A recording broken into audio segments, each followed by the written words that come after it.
Voilà, chercheur et aventurier, solitaire et altruiste, le caractère et le destin hors norme d'Alexandre Yersin, l'homme qui a isolé le bacille de la peste.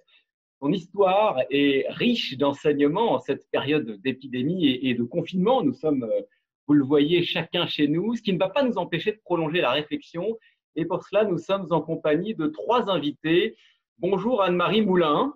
Bonjour. Vous êtes médecin, chercheuse, philosophe aussi. Vous avez signé la préface assez prémonitoire de la réédition d'une biographie d'Alexandre Yersin intitulée Un pasteurien en Indochine, signé Henri Mollaret et Jacqueline Brosselet. Bonjour Didier Guillemot. Bonjour Jérôme Chapuis. Vous êtes épidémiologiste, chercheur à l'Institut Pasteur et directeur de recherche au CNRS. Vous êtes avec vos équipes mobilisées, bien sûr, pour ralentir la progression du Covid-19, notamment en milieu hospitalier. Et bonjour à vous, Claude Maluret. Bonjour. Vous êtes sénateur de l'Allier, président du groupe Les Indépendants et République et Territoire au Sénat. Vous êtes vous-même médecin. Et je précise que vous avez présidé Médecins sans frontières pendant 8 ans. Alors, je voudrais commencer par vous, Anne-Marie Moulin, et par cette phrase qui figure au tout début de ce documentaire.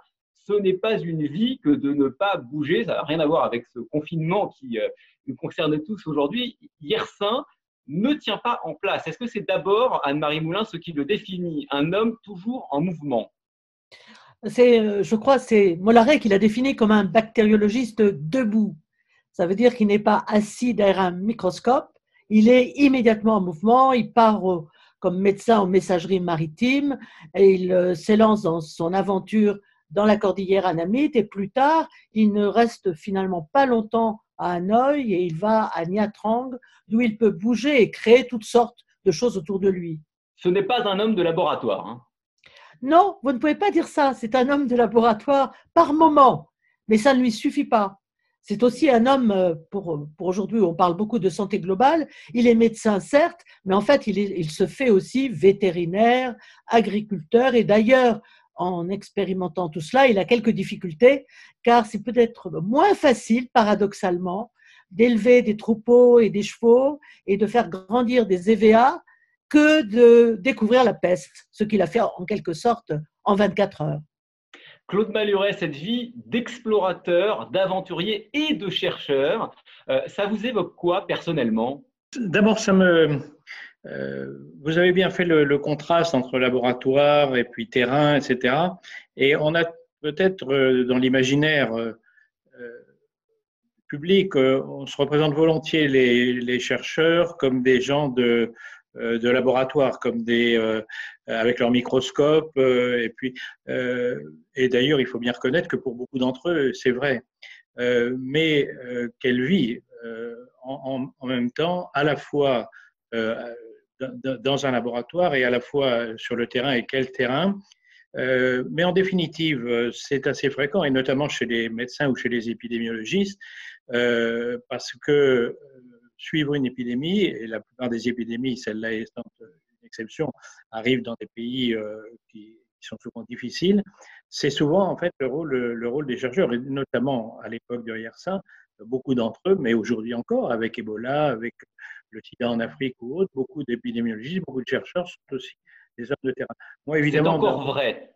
Oui, on est à la fois chercheur et aventurier d'une certaine manière, encore aujourd'hui. Voilà, moi, ça m'a évoqué, bien entendu, mes années à Médecins sans frontières, puisque je ne suis pas chercheur, mais j'ai partagé un certain nombre d'aventures dans des conditions, quand on voit le film, dans des conditions aujourd'hui beaucoup plus faciles. Mais enfin, quand vous êtes au Liban pendant la guerre, en Afghanistan et tout, vous vous dites de temps en temps, en regardant le film, tiens, les choses n'ont pas tellement changé. Didier Guillemot, vous, le destin de ce scientifique hors du commun, je disais qu'il était à la fois relativement solitaire et altruiste. Ce sont deux qualités indispensables pour mener des recherches utiles aujourd'hui assez semblables.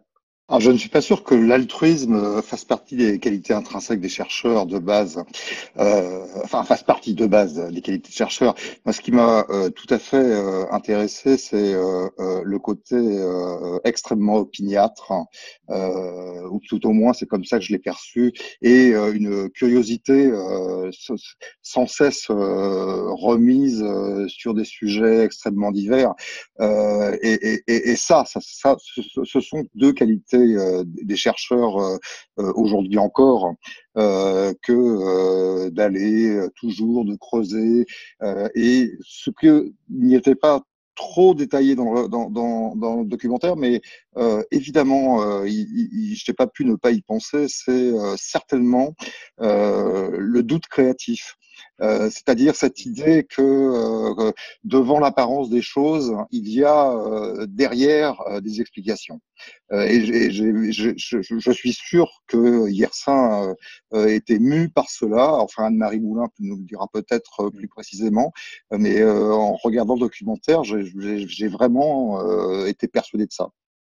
Anne-Marie Moulin, vous nous avez dit qu'il avait découvert en quelque sorte le bacille de la peste, qu'il l'avait isolé en 24 heures. Quasiment. Il a récupéré un bubon pesteux, puisque ça a été son angle original d'approche du problème, pas chercher la bactérie dans le sang, mais la chercher dans le bubon pesteux. Et il a réussi à avoir ce ganglion en soudoyant des fossoyeurs. Et donc là, évidemment, un épisode romanesque. Et puis il apporte ce bubon, il se précipite au microscope et il voit en quelque sorte en un éclair une purée de petits bâtonnets, et presque pure. Ensuite, il la met en culture, il inocule aux souris, etc. C'est la démarche classique du bactériologiste de l'époque. Mais en fait, déjà, le fait qu'il a choisi le bubon, qu'il a regardé cette purée de bacilles homogènes, c'est quand même une chose extraordinaire. Il l'a cultivée à la température ambiante. Grande chance, la bactérie pousse bien à 22 degrés, etc. C'est quand même le temps où, quelque part, je pense que la science était facile.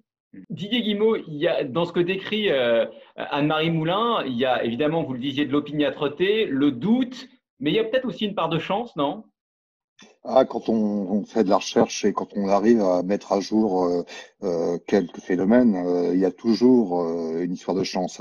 Il y a toujours aussi une histoire, c'est-à-dire que le terrain a été préparé.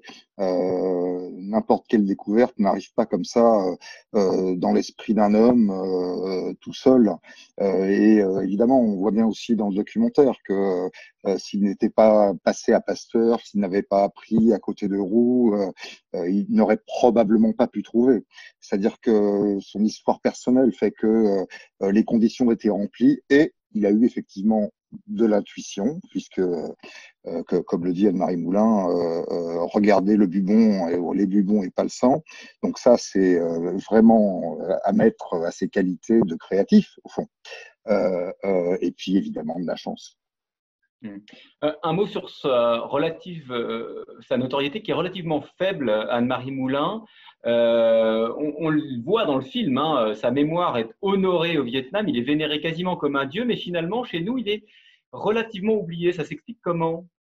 Alors là, je ne sais pas sur quoi vous faites reposer l'idée qu'il est oublié. Parce qu'au contraire, je pense que, en particulier, tous les gens qui s'intéressent à l'Asie sont très intéressés par son positionnement politique. Certes, il n'a pas été engagé dans une lutte pour l'indépendance, mais il a fait parfois des remarques extraordinaires. Par exemple, il dit ah, mes malades me quittent sans me payer, bien sûr, et en plus, ils emportent mon porte-monnaie.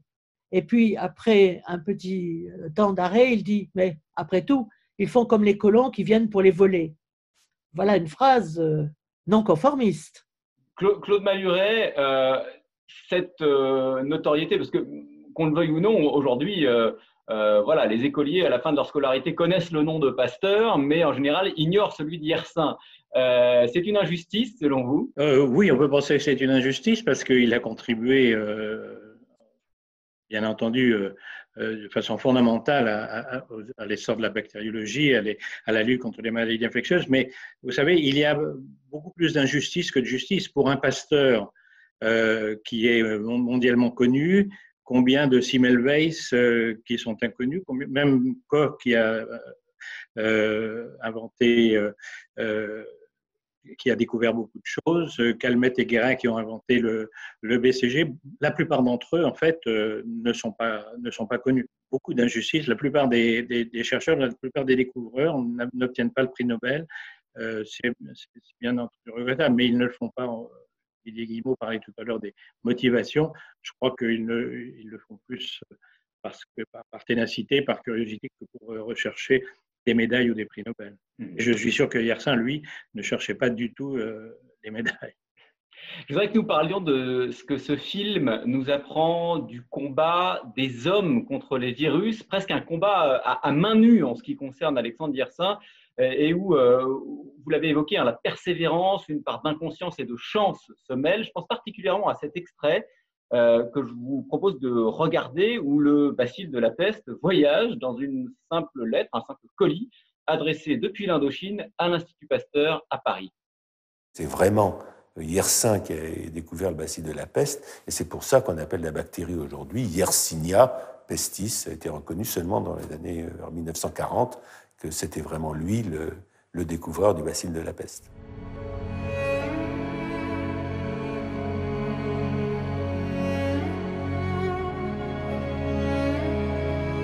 C'est sûr que la découverte du bacille de la peste, c'était important sur le plan scientifique, mais c'était pour les populations, bon, ça changeait rien à leur vie. Dès qu'il a eu les bacilles, il l'a envoyé à l'Institut Pasteur. Par la poste normale, là encore, c'est des choses qu'on n'imaginerait pas aujourd'hui. Il a envoyé à plusieurs reprises des tubes avec le bacille de la peste dedans.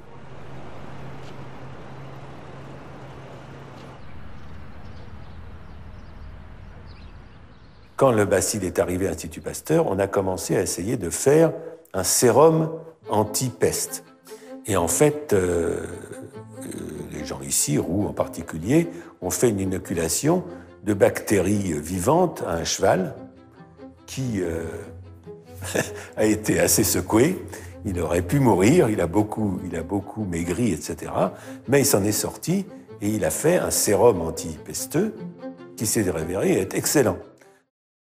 Anne-Marie Moulin, le tube à essai qui voyage par la poste, c'est plus vraiment de l'audace, c'est vraiment de l'inconscience. Oh, pour l'époque, c'est normal. C'est normal. C'est normal.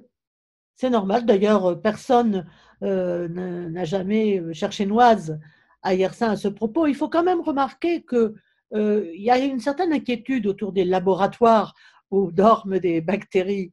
Nous en avons des exemples actuellement. Et quand Yersin a monté son laboratoire à Nha Trang, où il cultivait le bacille de la peste pour faire du sérum antipesteux, il y a eu à plusieurs reprises des inquiétudes dans la population parce qu'il y avait des épidémies de peste et il y avait eu des soupçons qui s'étaient portés sur son laboratoire. Donc déjà à cette époque quand même, on commençait à prendre conscience du fait qu'un laboratoire pouvait être quelque part une sorte de bombe s'il y avait un apprenti sorcier. Claude Maluret, cette période du 19e siècle nous rappelle qu'il y a eu un moment où la science était reine en quelque sorte. Aujourd'hui, les choses semblent avoir changé. Vous diriez, vous, en tant que médecin et aujourd'hui politique, la science est à sa juste place? Il est certain qu'aujourd'hui, le problème est préoccupant. Regardez par exemple le mouvement contre les vaccins, qui prépare une explosion de la rougeole, qui a d'ailleurs commencé à entraîner une explosion de la rougeole, et un certain nombre, et on pourrait prendre des exemples dans ce domaine. Il y a aussi des raisons à cela. Au début du XXe siècle, Einstein trouve la théorie de la relativité, et ça conduit à la bombe atomique en 1945 au Japon. Par conséquent, la science, comme toutes les activités humaines, elle est avec une double polarité. Elle est avec le progrès, avec le fait qu'on ait vaincu les maladies infectieuses, je parle des bactériennes, avec les antibiotiques, pas les virus, comme vous le voyez. Nous sommes désarmés autant devant le virus que l'étaient les scientifiques du 19e siècle contre la peste ou contre le choléra. Donc des progrès extrêmement importants, mais en même temps, on sait maintenant, comme disait Valérie, nous autres civilisations savons maintenant que nous sommes mortels, on sait maintenant que la science a des aspects extrêmement positifs et qu'elle a des aspects extrêmement négatifs. Et aujourd'hui, avec le complotisme, avec les réseaux sociaux, avec beaucoup de choses de ce type, c'est préoccupant. Moi, je reste quand même extrêmement positif. Je voudrais recommander à ceux qui ont vu le film ou ceux qui nous regardent un livre qui s'appelle Le Triomphe des Lumières d'un Américain qui s'appelle Steven Pinker, qui fait le bilan. Un gros livre, mais un livre extrêmement intéressant qui fait le bilan et qui dit au total tous ces mouvements aujourd'hui anti-scientifiques, complotistes, etc., ils vont dans la mauvaise direction. Bien entendu, il y a des avancées et des reculs, mais au total, la science nous a quand même énormément apporté. Alors, il y a le complotisme, mais Anne-Marie Moulin, il y a peut-être aussi une question qui se pose sur le fait que, à force de s'accoutumer à ces découvertes extraordinaires et aux remèdes, et à ce que ça a changé dans notre vie quotidienne, on a peut-être oublié tout simplement que nous étions mortels. On s'est cru à l'abri de ces grandes épidémies depuis quelques décennies. Je pense que la science a participé à ce mouvement d'optimisme. Nous avons vécu une partie de notre vie sous le règne de l'idée d'éradication des maladies. En 78-79, l'OMS déclare l'éradication de la variole et à cette époque, ça apparaît comme le premier pas d'une marche triomphale vers la conquête du monde microbien. Et ça a été évidemment une grande déception de découvrir que non, nous vivons encore avec les microbes, en plus sous l'espèce des virus. Nous ne les connaissons pas bien et nous ne les maîtrisons pas vraiment. Didier Guillemot, nous ne sommes pas à l'abri aujourd'hui de la résurgence de grandes maladies. Si on parle par exemple de la peste. Mais la peste existe toujours. Il y a des foyers de peste, souvenez-vous, il y a quelques années à Madagascar par exemple, il y a des foyers de peste en Inde. Il y a même de la peste épisodique en Arizona. C'est quelque chose avec lequel on vit. Alors évidemment, la peste est plutôt relativement bien contenue. Je crois qu'il y en a en Chine aussi d'ailleurs, si je ne me trompe pas. Non, bien sûr que nous ne sommes pas à l'abri alors de résurgence d'anciens virus ou de bactéries. La bactérie résistante aux antibiotiques est un exemple de difficulté face à des maladies qu'on pouvait très bien traiter il y a une trentaine d'années. Et nous ne sommes absolument pas à l'abri de l'émergence de nouveaux virus, évidemment. Claude Maluret, comment est-ce que vous expliquez cette relative cécité par rapport à ces grandes épidémies, au fait que nous soyons effectivement potentiellement collectivement victimes de ces grandes épidémies? La cécité, je ne sais pas, en tout cas, le fait de s'être cru à l'abri, c'était la conséquence d'une réalité, parce que nous avons, dans une très, très, très grande mesure, vaincu les maladies infectieuses. Anne-Marie Moulin parlait tout à l'heure de la variole. Moi, j'étais avec l'OMS en Inde lors des derniers cas de variole, et effectivement, c'était le symbole du fait qu'on ait vaincu les grandes maladies infectieuses. Et même aujourd'hui, il reste bien entendu le problème des virus qui continuent à tuer. Le sida a fait 30 millions de morts depuis qu'il existait, mais on a trouvé un traitement. Tout le monde espère, on a des vaccins contre la grippe qui tuent beaucoup chaque année, mais qui tuent moins à cause du vaccin. Donc, cette cécité, je ne parlerai pas d'une cécité, il faut bien reconnaître que, en tout cas dans les pays développés, aujourd'hui, chez nous, les maladies infectieuses ont fait place très largement, la plus grande partie des maladies aujourd'hui, sur des maladies dégénératives. C'est les maladies cardiovasculaires, c'est les maladies, c'est le diabète, c'est l'hypertension, l'obésité. Et par conséquent, il faut tout de même, même lorsqu'il y a un virus qui envahit la planète, et qui fait quelques centaines de milliers de morts, il faut bien savoir qu'aujourd'hui, les millions et des dizaines de millions de morts, ce sont les maladies dégénératives. Donc, on est quand même passé d'une période à une autre. Et puis, il faut aussi peut-être la cécité. Ce qu'on voit le moins aujourd'hui, ou ce qui fait le plus scandale, c'est en définitive de mourir. On a l'impression aujourd'hui que c'est un scandale de mourir, alors que l'humanité a vécu et a toujours su qu'elle était extrêmement fragile et que la règle, c'était de mourir, et bien entendu, souvent, de mourir avant l'heure où on doit mourir. Aujourd'hui, je dirais que c'est peut-être plutôt ça qui pose problème, c'est la façon dont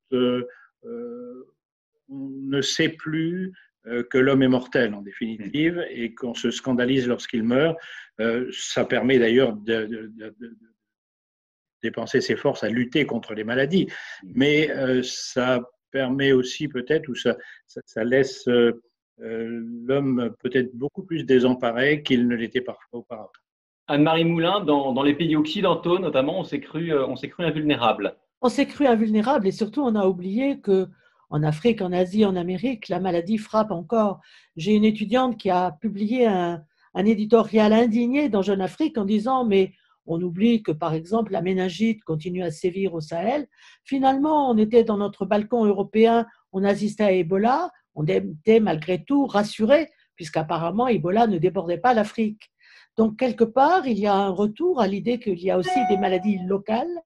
Et je pense que c'était aussi la signification de la médecine tropicale dont Alexandre Yersin, pour revenir à lui, a été un fleuron. L'idée qu'il y a quand même aussi des maladies qui naissent quelque part et qu'il faut les étudier sur place, dans le contexte, c'est là encore quelque chose qui pourrait enthousiasmer, je pense, les jeunes d'aujourd'hui. À condition de savoir prendre des risques physiques comme le faisait Alexandre Yersin, voilà.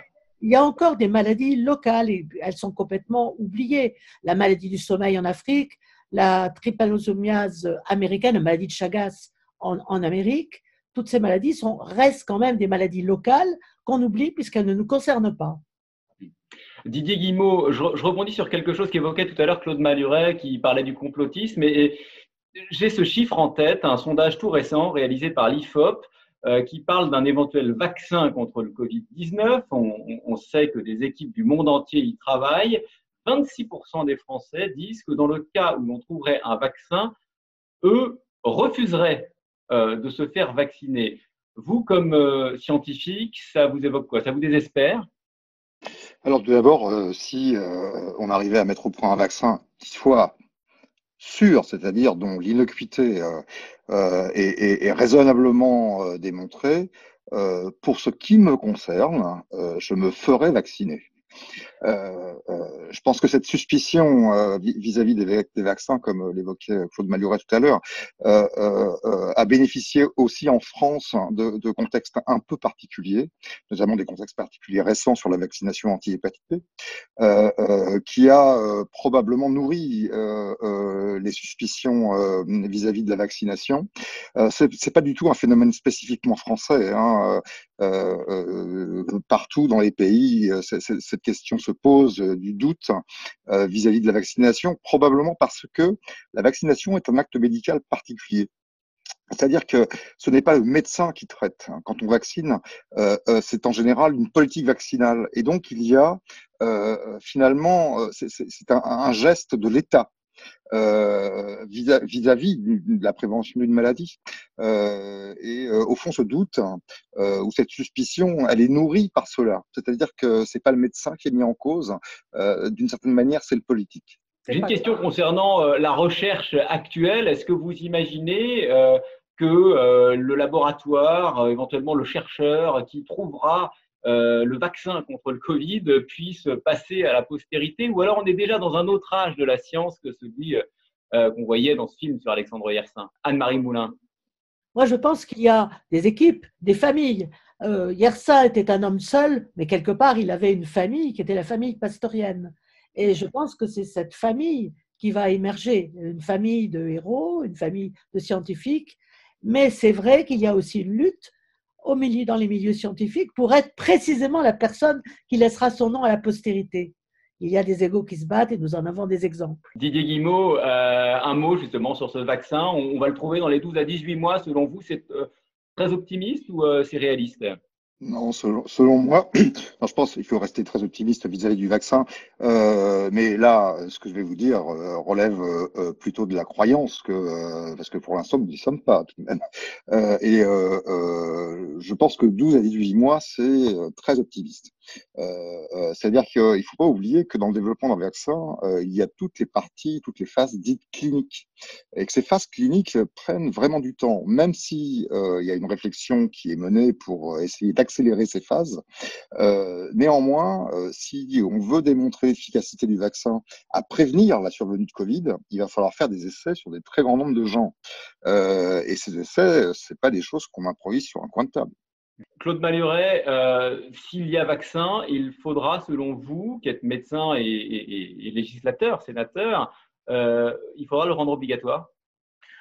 Rendre des vaccins obligatoires, ça pose des problèmes très particuliers en démocratie. La grippe tue aujourd'hui des millions de personnes et en France des dizaines de milliers de personnes chaque année.